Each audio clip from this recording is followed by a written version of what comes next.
Welcome to Crafts and Minis. Some weeks you just got to paint all the minis.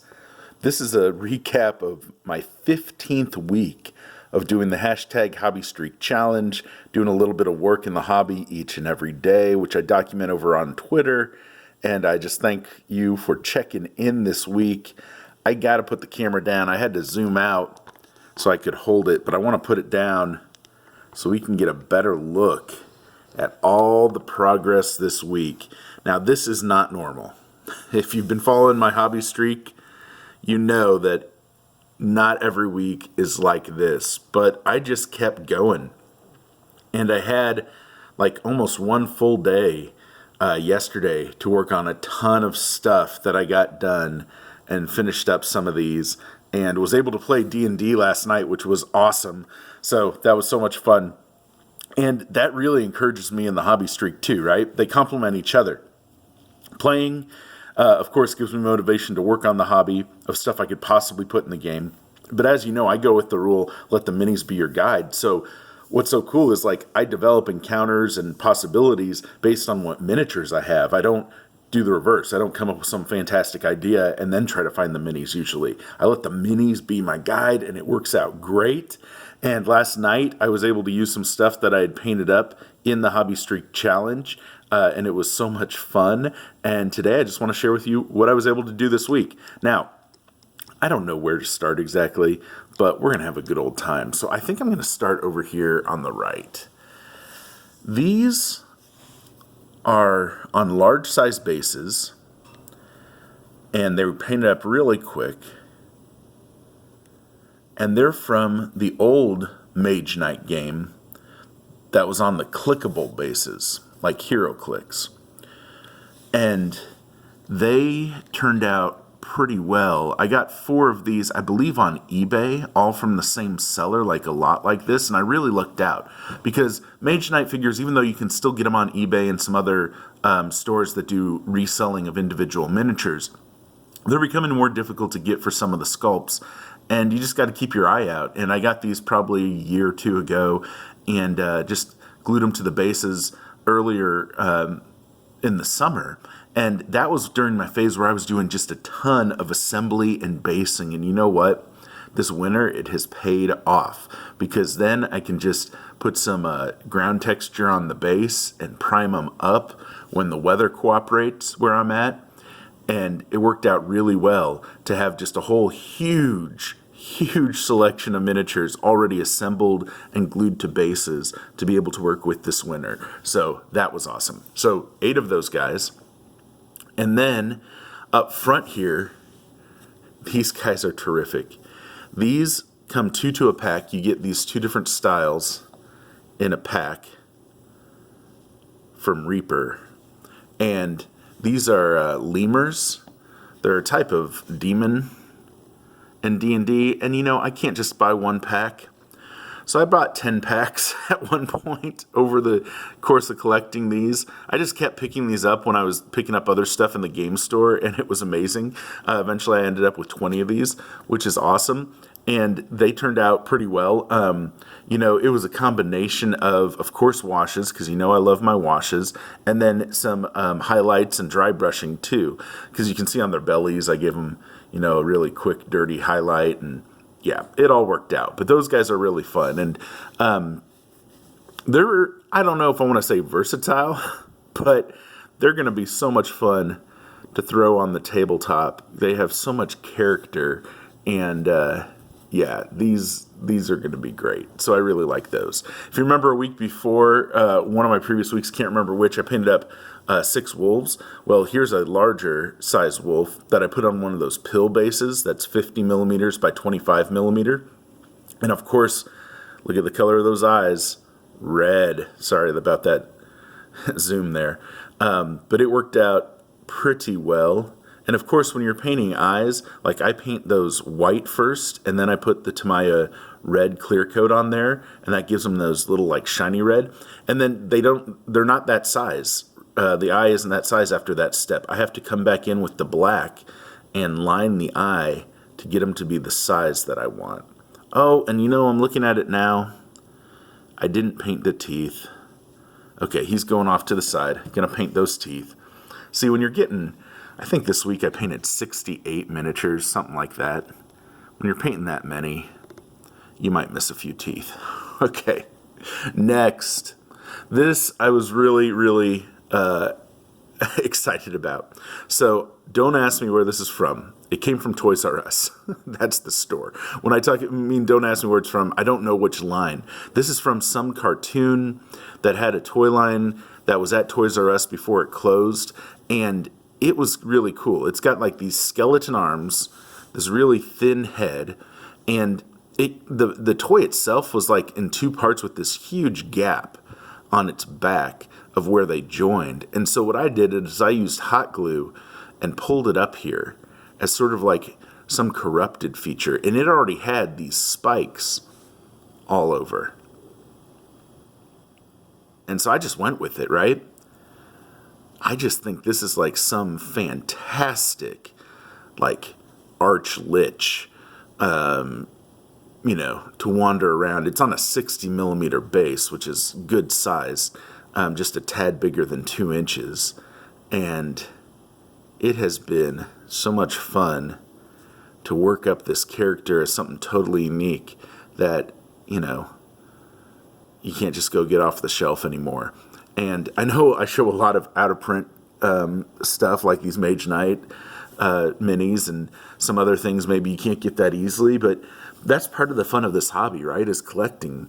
And I'm sorry if I can't like point to something that you can immediately go get right now today, but just be on the hunt, when you're looking at toys online or when you're at, your shop, just keep your eyes open for the deals. Now, the next set here, you definitely can go get today. In the back, you see those Reaper Air Elementals and the 3 of those large ones. And then in the front, you see those 8 Air Elementals from WizKids. So first of all, these Reaper ones. These come in the clear bones material. But you know what? I wanted to paint them up. And I painted up some of these in a blue color last week. And then I wanted this set of 3 just to be actually more that could easily be air elementals. And this was, a combination of a gray-blue wash from Vallejo that is really, really subtle but great. I mean, it really does what it says. It's gray-blue. And did that all over the Zenithal primed model, black all over, white prime from the top. And then I used the white to keep going back after it. Actually, I highlighted the primed model too, because that's something I forget to tell you. Zenithal Prime can take you really far, but you still have to go back sometimes because you're trusting a spray can to do the majority of the work and still highlight in white portions that the spray can didn't catch as well. And so I did that. Then I put on the blue gray wash. Then I went back and did more white highlights. And, they look great, especially from arm's length. They look awesome, right? Like even on camera here, they stand out, which is really cool. And then these, I don't like that much. I say that because the sculpt, and I didn't do, these come in the clear material, by the way, so you don't even have to paint these up also. Which I could have just based all of these as clear and just gone from there. And maybe I should have with this model particularly. Look at the shoulders. There's those gaps which don't show up that much when it's just clear. But if you're going to paint it, you're going to get those gaps. And you know what? I was lazy. I didn't do anything with those gaps. I could have filled them with a little green stuff or Milliput or something, even some white glue. I saw the guys over on Reaper Live that run Reaper Miniatures talking about that rock troll that had all those issues, the new Bones Black rock troll, and they were just showing you some Elmer's glue, so the PVA glue, which I always love that people call it PVA glue, and I first saw that back in a terrain book from GW, from over 20 years ago, I think. And in the United States, we don't call it PVA glue. We just say, it's Elmer's glue because that's the particular brand. It's kind of like a tissue versus a Kleenex. But if anybody's out there watching these videos and they hear PVA glue and you're in the United States, that's Elmer's. That's Elmer's white glue like you would use in school. I could have used that to fill in those gaps. Now, altogether, they look fine, right? I mean, not going to win any awards. That's, of course, not the point of this channel, though. At least not right now. I'll tell you if I'm trying to win an award with a miniature. But these are to get on the table. And remember the saying, right? Done is beautiful. I love when I heard that the first time. I'm like, yep, that's my style. Okay, our next section. And this is a pretty fun section. All right, I'm going to put the camera back down so I can get after this. First things first. Well, I don't know what would be first. I did this Rune Wars big old baddie. This guy is on, I believe, that's another 60 millimeter base. So remember, that's just, of course, bigger than 50 millimeter, and 50 millimeters close to 2 inches. So this is a little bigger than that. Not quite 3 inches, though. So not quite a huge size miniature for Dungeons and Dragons. But this is a weird miniature. I remember seeing Sean over at Blue Table Painting paint these up, and I had already gotten some of these on discount, so I was excited to see what he did. And this is just what I did real quick. But they're weird, right? I mean, they got these mouth claws, which are just gross. So that's cool. I do like that it has 4 legs. Like, that's just really cool. And the tail has its own little mouth, which, okay, it's an interesting take, right? So this is just a terrifying, terrifying baddie. But it'll be fun to get on the table somehow, I guess. As you can tell, I'm not that thrilled about it, just because it's trying a little too hard, and I've got 4 tongues on this miniature that actually came out okay. That red did turn out okay. Now, something I converted myself. Whoop! Sorry, Reaper. Is this little guy? So this was from part of a toy tree, a plastic tree that I had to cut off. So I had this like little extra length of tree from another project, and then you can get this shape bead, or they're not beads, they're plastic gems from different hobby stores, like crafts stores. And what I did, I glued on the gem to the tree, glued it to a 40 millimeter base, and this is going to be cool encounter for D&D, where it's like, you could call it a heartstone for the forest or something like that, and just kind of go from there, right? So I still have to get, as with all of these, flocking on the bases, but I do that after I seal, which I don't have to. You could put that on first and then seal, but that's what I've been doing lately. So this will still have more, flocking, all that. So it's not going to be as stark, just lying on the table without any of that. But those are the cool type of little things that, I get a whole encounter out of something that was from scraps. And that's part of the fun of the hobby, I think, is being a DM that crafts. Other couple things. This is from, I forget the name of the board game, but it's a type of ghost or demon from a more recent board game, maybe Rising Sun. It might not be Rising Sun, though. I can't remember. I go on eBay, and these different sellers break up the board games that have these amazing miniatures and sell the miniatures individually. So I just picked this up from one of those sellers when I was picking up some other stuff from that seller. And at first, this wasn't going to have red skin, but then I'm like, you know what? I was going to do just a pale color, and then it just blended in too much. And the miniature wasn't readable from arm's length. So that's the other thing. Like, I talk about, the 3 foot rule. How's it look from 3 feet away? But if you're going to paint for the 3 foot rule, you're going to have to push sometimes the contrast a little more in your color selection. You're going to have to push the highlights a little more because a miniature that is just to be seen on the tabletop, you have to worry about how are people reading it. Like, is it clear what it is? And if this was just pale, this is not necessarily the best example because this is like a floating, terrifying creature here, right? But if you wanted something to look like, it's a demonic type creature or whatever, red skin is classic to be able to do that. And it's super readable then on the table. You wouldn't go up to that and think that it's something pleasant. You'd go up and be terrified. And that little bit of red makes it stand out on the table, makes it readable that way from 3 feet. Now, this next miniature is actually one of my little favorites, and I wish I had more of these, but I'm kind of glad I don't. This is from Mage Knight, and see, it's this like tree creature that just has this classic S shape. So if you go over to like Italy and you study some of the sculpture, and I'm not saying I've been there, but I haven't studied all this, right?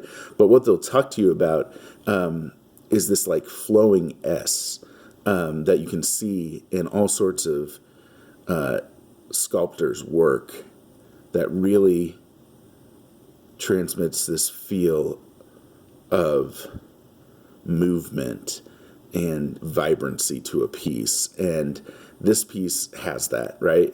I love it.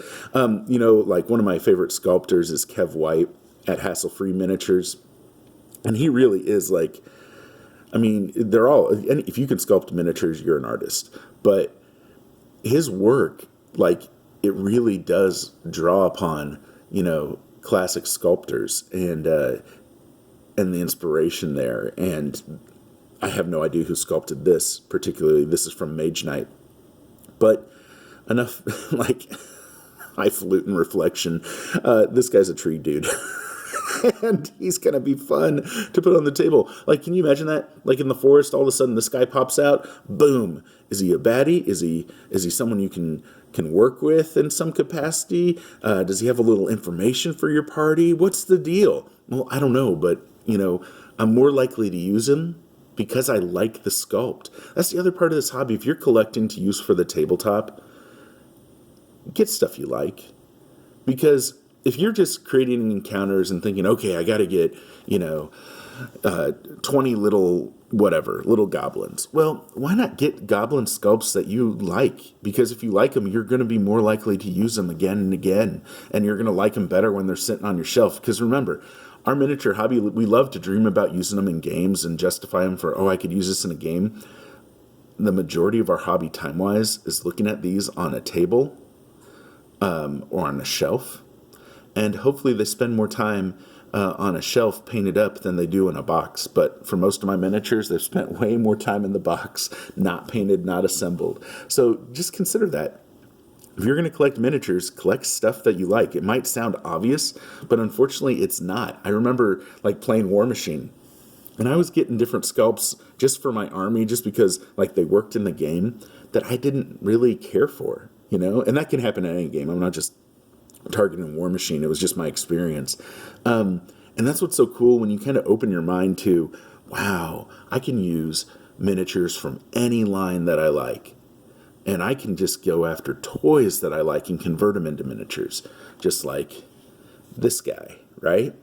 Then the hobby opens up in such a cool way that each one of your miniatures then that you get painted has a little story. And I'm not talking about like the fiction that you come up with for the game. I'm talking about like what drew you to it, what type of conversion maybe you did, the time in your life that you painted it, and what else was going on in your life. I mean, miniatures can be like songs, right? Or like movies that you see that it reminds you of a certain time in your life. So I ended up, and I have a bad habit of doing this sometimes, selling stuff that I don't think I'll ever want again. But I sold those War Machine dudes, especially back when I was a student and needed some money. I sold those, and so I don't have those on the shelf to remind me of that time in life. And it would be cool to have those now just to compare techniques and what my miniatures looked like at different phases of my life. And I always love when people do that and go back and look. But just remember, like, part of this hobby is considering what do you want to sit on your shelf. And I pulled this guy out. And now I'm thinking to myself, do I want this on my shelf forever? No. Well, this guy is a bat demon from Reaper. And you can tell that, I guess, is the theme, like super evil theme this week for the miniatures. And I put him on a 2-inch or 50 millimeter base. It's technically 50 millimeter MDF base, that type of material. That works out pretty good. And you can see that little rough spot in the middle. That's from the hot glue. I hot glue these down on popsicle sticks or tongue depressors or cardboard, like a big old square piece of cardboard for priming. And then I paint them that way too. And if you remember, I did 3 others of like this already. And so I had this guy's still that I found that I had based up, and I painted it. Now, it's a little bit different. If I put those others here to compare it, the coloration is a little off. And that's something that if you care about, keep a paint log. Like, keep a written account of the paints that you use and the steps in your process if you care a lot, which, like, people who paint big armies might. For D&D, I don't care. I mean, they're close enough.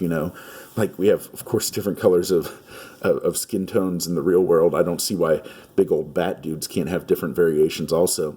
But if that's going to be something that, like, really concerns you, either be better organized, right? And don't separate the different miniatures when you're basing them like I did. Keep a painting log, right? So you know what to do if you ever go back and get it. And yeah, you can do it that way. Or just don't care, like me. And just say close enough is good.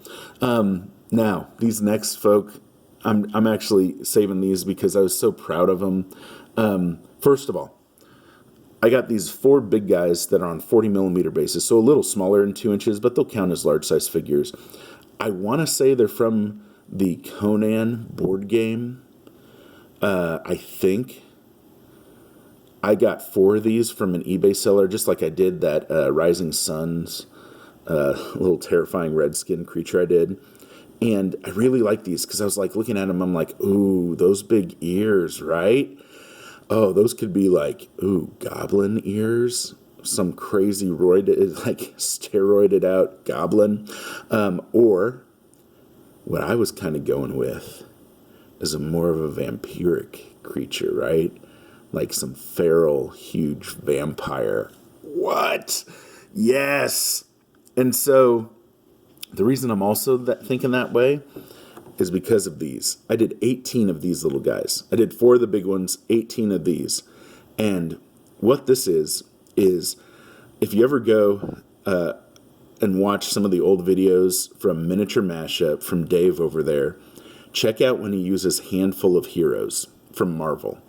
There's some toys that were put out by Marvel that are kind of rubbery, but actually these are pretty rigid. Like, I can't squeeze that easy. And this is one of the toys, and you can still get these on eBay, right? This is one of the toys from that line. It's Sabretooth. But I took off the head.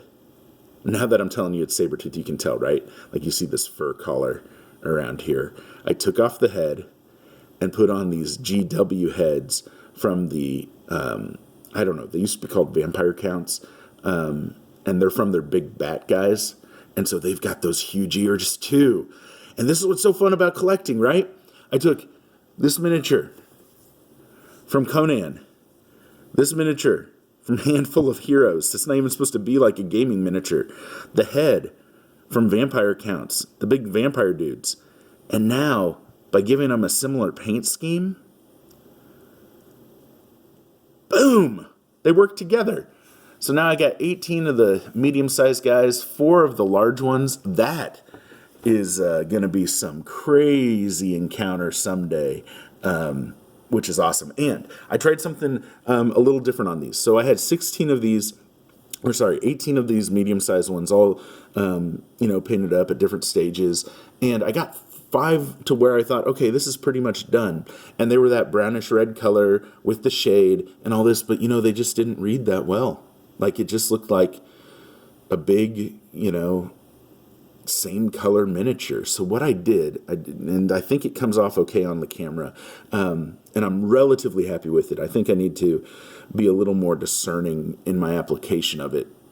But I took these miniatures, right?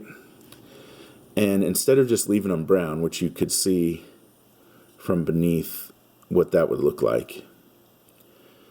I mean, there was variations in the brown, of course. I went from the top and I did just a real light dry brushing of a whitish color.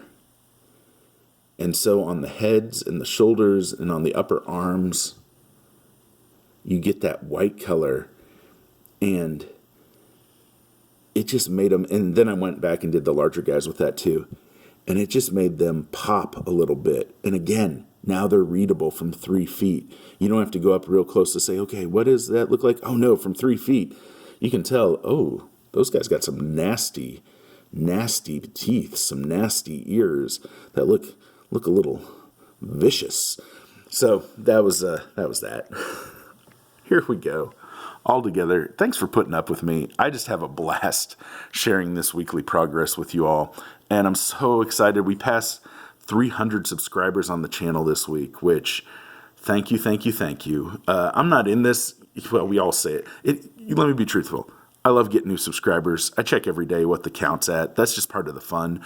At this point, I'm not monetizing this in any way. I don't even have I set up an Etsy shop just to claim my name in case I want it and just to follow some other people. But I'm not selling this stuff, right? I'm not doing ads on the channel. I don't have a Patreon. And I'm not saying I might not ever do that. But honestly, I'm just having a blast doing this. This is my way to give back to the community right now. And I just really appreciate you checking in. The likes and the comments and the subscriptions are all a blast. And then in the description of this video, remember that Discord channel on cheap miniatures and where to find them. And I know there was a great post on that this week. So I'm getting way too long, but I just want to encourage you, go get after your hobby.